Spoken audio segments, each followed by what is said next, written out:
어젯밤에도 새벽 2시까지 핸드폰 보다 잤죠. 분명 일찍 자야 하는 거 알면서도요. 이불 속 핸드폰 화면, 끝없는 스크롤, 손이 도무지 떨어지질 않습니다. 의지의 문제일까요? 결론부터 말씀드릴게요. 이건 게으름이 아닙니다. 의지가 약한 것도 아니에요. 심리학에서는 심리적 방역이라고 부릅니다. 정확한 학술 용어는 수면 보복 미루기예요. 직장인 10명 중 8명이 무의식적으로 하지만 그 이름을 아는 사람은 거의 없습니다. 혹시 이런 경험 있지 않으세요? 일요일 밤 11시, 분명히 피곤한데 잠이 오지 않는 그 모순적인 감정. 오늘 영상 끝까지 보시면 왜 그런지, 그리고 어떻게 회복하는지 정확하게 아시게 됩니다. 시작합니다. 민서 씨는 평범한 회사원입니다. 매일 아침 알람보다 30분 일찍 일어나고 회의실 자리도 미리 잡아둡니다. 회의에서 의견은 묵살되고 점심 메뉴도 팀장 따라가고 야근 통보가 카톡으로 오면 알겠습니다라고 답합니다. 이렇게 하루를 보내는 사람의 마음속에서 무슨 일이 일어나고 있는지 심리학자들의 표현을 잠깐 빌려볼게요. 이 상태를 자기 통제 자원 고갈이라고 부릅니다. Self-control depletion. 의지력은 무한하지 않거든요. 아침에 가득 충전돼 있던 통제력 배터리가 하루 종일 결정과 인내로 닳다가 저녁이 되면 거의 바닥에 가까워집니다. 그런데 여기서 중요한 게 있어요. 통제력이 닳는다는 게 단순히 피곤하다는 의미가 아니라는 점입니다. 하루 종일 누군가 내 시간을 가져갔다는 박탈감이 함께 쌓여요. 회의가 끝났어도 메신저가 멈췄어도 그 박탈감은 사라지지 않습니다. 집에 도착해도 한참을 거실 소파에 멍하니 앉아있게 되죠. 뭘 해야 좋을지, 뭘 하고 싶은지조차 떠오르지 않습니다. 그리고 밤이 됩니다. 침대에 누워 핸드폰을 켜는 순간 우리 뇌가 이렇게 속삭여요. 이제 이 시간은 내 거야. 이게 핵심입니다. 잠을 미루는 행동은 회복이 아니에요. 사실은 빼앗긴 시간을 되찾으려는 무의식적 방역입니다. 2014년 네덜란드 연구팀이 이 현상을 처음 명명했어요.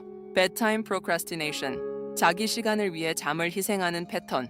이후 보복이라는 단어가 붙은 건 중국 직장인들이 996 야근 문화에 저항하는 방식으로 잠을 거부하면서부터입니다. 한국 직장인의 일요일 밤 풍경도 정확히 똑같은 메커니즘이에요. 다른 점은 우리가 그 이름을 모른다는 것뿐이죠. 이름을 모르면 어떻게 될까요? 우리는 그저 자신을 의지박약이라 자책하고 다음 날 또 똑같은 사이클을 반복하게 됩니다. 그럼 지금부터 진단입니다. 당신도 이 단계에 있는지 5가지 신호로 체크해 볼게요. 첫 번째 신호부터 시작합니다. 첫 번째 신호. 피곤한데 자기 싫다는 모순적 감정.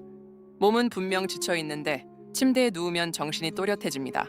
이건 뇌가 아직 내 시간이 부족해라고 신호를 보내는 거예요. 피로보다 박탈감이 더 강하면 잠은 자동으로 밀려납니다. 두 번째 신호는 일요일 밤이 가장 심하다는 점입니다. Sunday Scaries라는 글로벌 신조어가 있을 정도예요. 겐지 83%가 일요일 밤마다 이 감정을 느낀다는 미국 조사도 있죠. 한국 직장인은 통계 없지만 체감상 더 심합니다. 세 번째 신호는 의미 없는 스크롤입니다.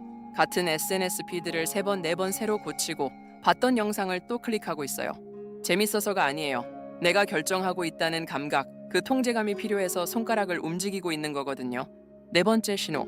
조금만 더 했던 시간이 어느 순간 새벽 2시가 되어 있습니다. 정확히 1시 47분, 2시 13분 같은 시간이죠. 잠깐, 여기서 제가 하나 묻고 싶어요. 지금 영상 보고 계신 분 중에 이 네 번째 신호에서 뜨끔하신 분, 손 들어주세요. 사실 저도 그래요. 영상 만드느라 늦게 자는 날엔 분명 더 자야 하는 걸 알면서도 한 편을 더 편집하고 있더라고요.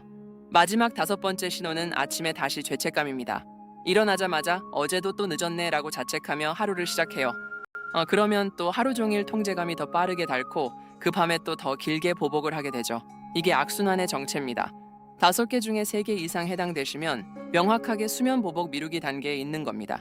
그런데 좋은 소식이 하나 있어요. 이건 당신 잘못이 아니에요. 게으른 것도 의지가 약한 것도 아닙니다. 다만 통제감이 새는 방식을 바꾸기만 하면 됩니다. 여기서 잠깐 영상이 도움되신다면 좋아요 한번 부탁드릴게요. 그럼 본격적인 회복 방법으로 들어갑니다. 회복의 핵심은 잠을 일찍 자려고 애쓰는 게 아닙니다. 낮 동안 통제감을 미리 채워두는 것입니다. 지금부터 알려드릴 3가지 미니 의식은 모두 낮 시간에 적용되는 것들입니다. 첫 번째 의식부터 함께 가볼게요. 첫 번째 의식은 점심시간 15분 산책입니다. 단, 조건이 있어요. 어디로 갈지, 얼마나 걸을지 모두 내가 결정해야 합니다.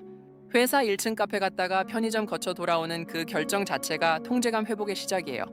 사소해 보이지만 효과가 큽니다. 이상하게 들리시죠?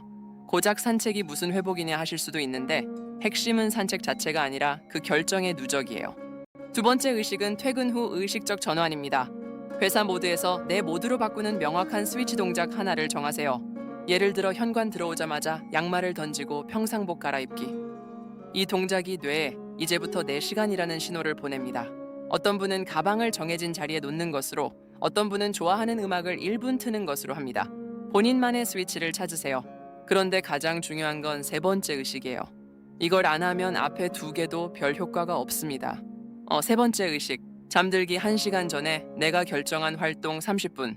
핸드폰 스크롤 말고 뚜렷한 목적의 자기 결정 시간입니다. 책 10페이지든 그림 한 장이든 일기 한 문단이든 좋아요. 핵심은 누군가가 시킨 게 아니라 내가 골라서 한다는 감각입니다. 이 30분이 통제감의 마지막 한 모금이에요. 이게 채워지면 뇌는 더 이상 잠을 미루며 보복할 이유가 없어집니다. 민서 씨는 점심 산책과 자기 결정 30분 두 가지부터 시작했어요. 2주 만에 새벽 2시였던 취침 시간이 12시 반으로 당겨졌습니다. 민서 씨가 말했어요. 잠을 줄이려고 한 적이 없는데 잠이 일찍 와요. 낮이 풍요로워지니 밤이 짧아도 괜찮더라고요. 중요한 건 잠을 강제로 줄인 게 아니라는 점입니다. 낮의 시간을 되찾으니 밤에 보복할 필요가 자연스럽게 사라진 거예요. 정리하면 이렇습니다.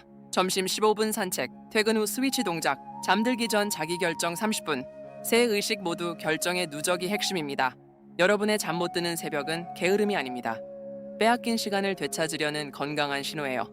그 신호를 잘 듣고 낮으로 옮기면 됩니다. 오늘 영상이 새벽 2시까지 핸드폰을 잡고 있던 분께 작은 위로가 되었으면 좋겠어요. 그리고 한 가지 더 부탁이 있어요. 댓글로 5가지 신호 중 본인이 몇 개 해당되는지 알려주세요. 다른 분들 답글도 분명 위로가 될 거예요. 다음 회차에서는 일요일 밤 우울, Sunday Scaries를 다룹니다. 구독 누르시면 놓치지 않아요. 다음에 또 뵙겠습니다.